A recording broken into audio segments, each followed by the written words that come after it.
अस्सलाम वालेकुम व्यूअर्स, कैसे सब आप ठीक हैं? उम्मीद है बिल्कुल फिट होंगे। मेरा नाम शरोज़ है और मैं एनएसएसपी से बात कर रहा हूँ आपसे इस टाइम। आज की जो वीडियो है इसमें हम आपको बताएंगे कि आपने डिवाइसेस की कनेक्टिविटी बायो टाइम के साथ कैसे करनी है। ठीक है जी। इसमें सबसे पहले आपने देखना है कि जो सी डिवाइस आप सेलेक्ट करें वो क्लाउड सपोर्टेड हो। क्लाउड सपोर्टेड मीन्स कि उसमें आप एडीएमएस फर्मवेयर कर सकें। उसके लिए आपको जो भी डिवाइस आप सेलेक्ट करेंगे सबसे पहले आप उसकी डेटा शीट में जाएंगे। डेटा शीट खोलने के बाद आप उसमें देखेंगे कम्युनिकेशन मोड, वहाँ पे आप देखेंगे ऑप्शनल फीचर्स। वहाँ पे अगर आपके पास एडीएमएस की वो लिखा हुआ आ रहा है तो इट मीन्स कि वो डिवाइस एडीएमएस सपोर्टेड है।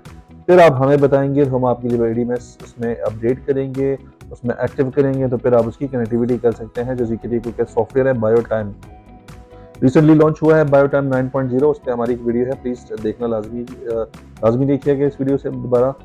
ठीक है, अभी हम जाते हैं, आपको बताते हैं कि आपने डिवाइस कनेक्ट कैसे करनी है।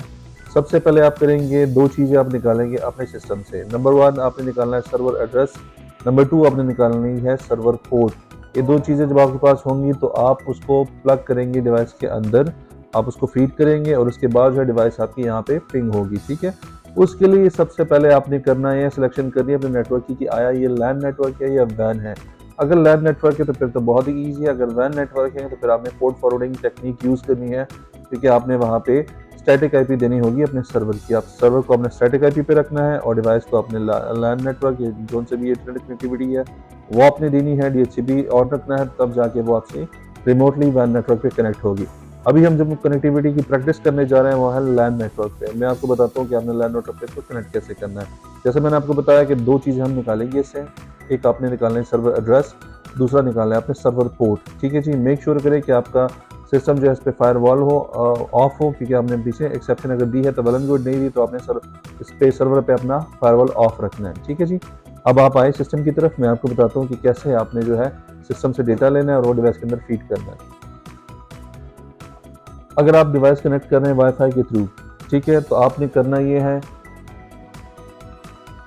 कि आप आएंगे यहाँ पे, सबसे पहले जो आपने वाईफाई कनेक्ट की है, ठीक है, इसमें आप लेट्स से मैं एनएसएसपी के साथ कनेक्टेड हो अभी वाईफाई पे, तो मैं इसकी प्रॉपर्टीज़ में जाता हूँ। प्रॉपर्टीज़ में जाऊँगा तो मेरे पास यहाँ पे आएगा IPv4 एड्रेस। यहाँ पे आप देखिए, आपने ये दो एक ही चीज़ उठानी है, IPv4 एड्रेस। अभी मेरे पास 192.168.18.52 है। ठीक है जी, एक चीज़ मैंने ये उठा ली। एक आपने अपना जो है कंट्रोलर ऑन करना है। मैं यहाँ लिखता हूँ BIOCAT, तो ये बायो टाइम सर्वर कंट्रोलर है, ये आपने ओपन कर लेना है। इधर आपके पास जो है यहाँ पे आपका पोर्ट लिखा हुआ होगा, मेरे पास है 8081, तो ये एड्रेस और ये पोर्ट, ये दोनों चीज़ें उठा के मैं वहाँ पे डिवाइस के अंदर फीड कर रहा हूँ, तो मेरे पास डिवाइस यहाँ पे मेरे बायो टाइम में ये एक्टिव हो जाएगी। ठीक है जी। अभी हम जाएंगे डिवाइस की तरफ। अब मैं आपको बताऊंगा डिवाइस में आपने वो जो दो चीज़ें हमने निकाली थी सिस्टम से, एक सर्वर एड्रेस और एक सर्वर पोर्ट, वो आपने कहाँ फीड करनी है। ठीक है, आए डिवाइस पे क्लोजअप होके आए, आप यहाँ जाएंगे मेन्यू में, मेन्यू ओपन करेंगे। ओपन करने के बाद ये थर्ड ऑप्शन है कॉम की, COMM, इसको आपने ओपन कर लेना है। यहाँ पे आपके पास मल्टीपल कनेक्टिविटी की ऑप्शन है, एक ईथरनेट है, दूसरा वाईफाई सेटिंग्स है। अगर आप वाईफाई के थ्रू कनेक्ट करें तो फिर आपने वाईफाई को कॉन्फ़िगर करना है, अगर आप ईथरनेट के थ्रू करें तो आपने ईथरनेट को करना है। ठीक है, अभी चूंकि मैं ईथरनेट कर रहा हूँ तो आपने ईथरनेट खोल के यहाँ पे सबसे पहले DHCP ऑन कर लेना है। ठीक है, ताकि ऑटोमेटिकली ये एक IP उठा ले आपके ही नेटवर्क पे। ठीक है, उसके बाद हम आएंगे यहाँ पे नीचे क्लाउड सर्वर सेटिंग्स पे, वो दो चीज़ें आपने निकालनी थी वो आपने यहाँ पे फीड करनी है। ठीक है, ओके करेंगे। ओके करने के बाद ये जो जो ऑप्शंस होंगे आपके पास, let's say enable domain name है, प्रॉक्सी सर्वर है, HTTPS है, मेक श्योर करें कि ये तीनों चीज़ें ऑफ हो। ठीक है, ऑफ होने के बाद आपने देखें आपके पास लिखा हुआ है सर्वर एड्रेस, यहाँ पे आपने वो सिस्टम का एड्रेस लिखना है, और सर्वर पोर्ट यहाँ पे आपने सर्वर पोर्ट लिखना है जो हमने वहाँ पे कंट्रोल से निकाला था। तो ये दो चीज़ें आपके लिए मस्ट हैं, आप अपने सिस्टम से उठाएं और यहाँ पे फीड करिए। मैंने दोनों फीड कर ली, 18.52 मेरे सर्वर की IP थी और 8081 जो था मेरे यहाँ सर्वर पोर्ट था। ठीक है, मैंने यहाँ पे फीड कर लिया, मैं ओके करूँगा। ठीक है जी, वाईफाई के साथ कनेक्टेड है। अब ये देखिए छोटा सा आइकन बना हुआ है सेल टाइप, इसकी कम्युनिकेशन का ये जो ग्रीन गोल सा बॉल होता है इसके ऊपर ये कम्युनिकेशन की निशानी कि अभी आपके सर्वर पे इसकी कम्युनिकेशन हो रही है, कनेक्टिविटी हो रही है। ठीक है, तो मेरा ये सिस्टम जो है लैन के थ्रू भी कनेक्टेड है, वाईफाई के थ्रू भी कनेक्टेड है, लेकिन मैंने कन्फिगर लैन के थ्रू किया हुआ। ठीक है, आपने इन दोनों में DHCP ऑन रखनी है। जब आपके सर्वर के साथ कनेक्टिविटी हो जाएगी तो ये सेल इस तरह होगा, इसके ऊपर ये रेड निशान नहीं होगा, ये ग्रीन हो जाएगा, कम्युनिकेशन के दौरान ग्रीन होगा, वैसा ये सेल बना होगा। ठीक है, अभी आप आए बायोटाइम की तरफ, मैं आपको बताता हूँ कि कैसे उस पर आप उसको ऐड करेंगे। हाँ, अच्छा जी, जैसे आप बायोटाइम पे आएंगे तो बायोटाइम पे आपके पास ये जो डिवाइस की टैब है ये खाली होगी। ठीक है, आपने वहाँ पे सारा डेटा फीड कर लिया, यहाँ पे फायरवॉल ऑफ कर लिया, तो यहाँ पे जैसे मैं रिफ्रेश करूँगा डिवाइस वाली मेन्यू, तो मेरे पास डिवाइस जो है यहाँ पे अपेयर हो जाएगा, एक पिंग आएगी डिवाइस की, ठीक है। अच्छा जी, ब्राउज़र हमने किया रिफ्रेश, अभी हम आते हैं डिवाइस की टैब पे और यहाँ आप देखिए डिवाइस हमारे पास पिंग हो रही है, ठीक है।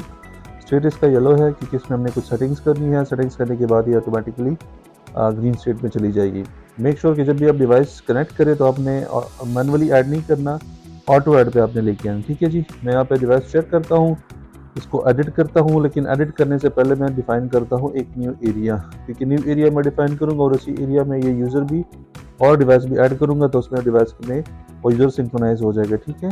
बाय डिफ़ॉल्ट जो एरिया होता है उसमें काम नहीं करता, आपने एक न्यू एरिया डिफाइन कर लेना है। मैं कहता हूँ जी न्यू, कंफर्म किया मैंने। अब मैं डिवाइस को एडिट करता हूँ, एडिट करने के बाद इसमें नाम चेंज करता हूँ, मैं कहता हूँ जी टेस्ट डिवाइस,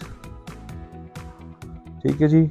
एरिया न्यू मैंने डिफाइन कर जो किया था वही मैंने ऐड किया, और टाइम जोन पाकिस्तान का जो टाइम जोन है वो GMT+5 है, ठीक है। आप अपनी कंट्री के अकॉर्डिंगली वो सिलेक्ट कर सकते हैं। ये सब कुछ करने के बाद अब इसको कंफर्म करेंगे तो आपकी डिवाइस की जो स्टेट है वो ग्रीन में चली जाएगी। अभी डेटा शो नहीं हो रहा, तो मैं ब्राउज़र को रिफ्रेश करता हूँ, मेरे पास जो है डेटा यहाँ भी आ जाएगा, मेन रियल टाइम में भी आ जाएगा सारा डेटा, और यहाँ पे देखिए सारा कुछ अभी शो हो रहा है, ठीक है। मैं दोबारा डिवाइस में आया तो यहाँ पे मेरे पास यूज़र काउंट कितने, इसमें 4 यूज़र्स है, 2 फेस है और इसमें इतने नंबर ऑफ ट्रांजेक्शन्स हैं, ठीक है जी। तो ये जब यहाँ पे आ जाए तो इट मीन्स कि आपका जो है डिवाइस की कनेक्टिविटी जो है वो प्रॉपर्ली सक्सेसफुल होगी, जब आपको ये सारी चीज़ें नज़र आ जाए। मज़ीद इस सॉफ्टवेयर के बारे में जानने के लिए हमारी दूसरी वीडियोज़ देख के हमारे चैनल को सब्सक्राइब करें, बेल का बटन दबाना ना भूलें। अपना बहुत ख्याल रखिएगा जी, टेक केयर, बाय बाय।